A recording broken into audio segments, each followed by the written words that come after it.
Let me also speak to Aam Aadmi Party MP Raghav Chadha now. Mr. Chadha, thank you so much for speaking to NDTV. You have raised some very serious concerns about the elections today, but the BJP has been winning there for last 2 years. They say that there was a system in place. The Congress also used to have its own presiding officers. Tell us what are the concerns that you have flagged today?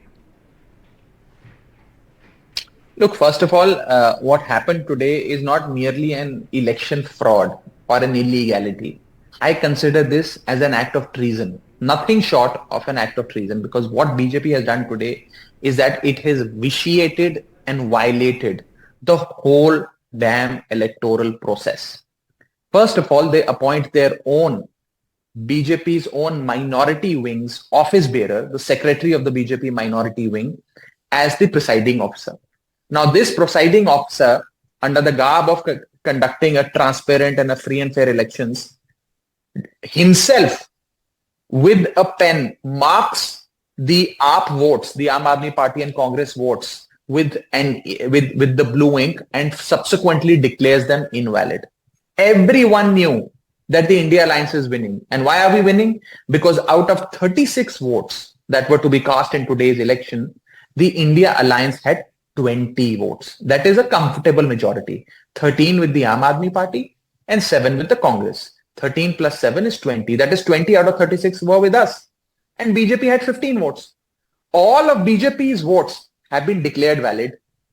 And out of 20 votes of the India Alliance, 8 votes have been declared invalid by the presiding officer, who himself, with his own pen, has on the ballot paper marked, inked the ballot paper and subsequently declared them invalid and therefore didn't count them. It all was captured, all this was captured on camera, because the High Court directed that the entire election process needs to be videographed.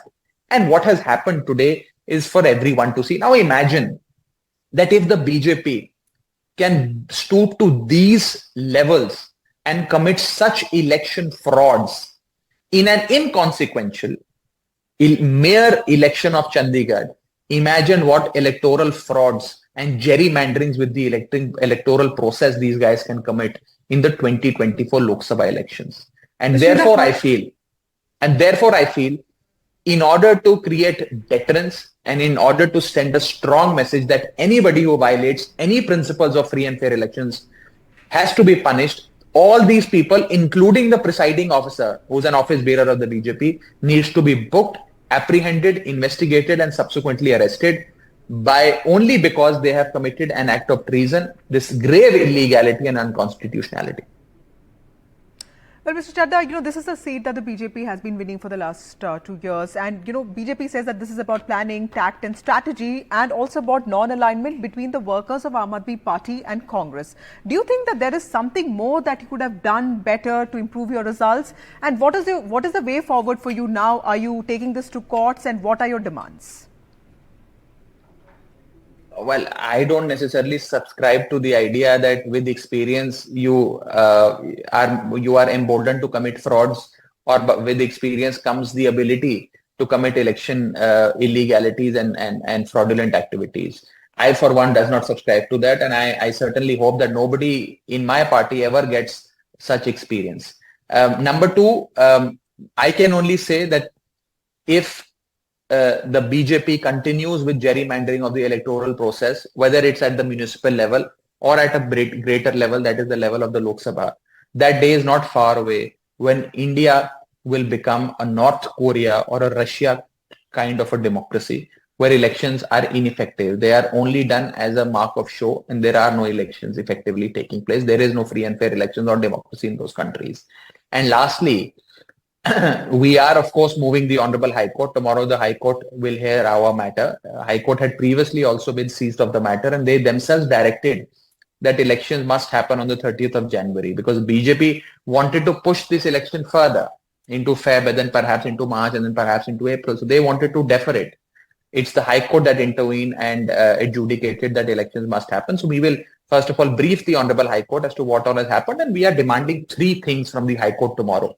First, that the election that happened today, that is on the 30th of January, needs to be set aside as it is illegal and unconstitutional.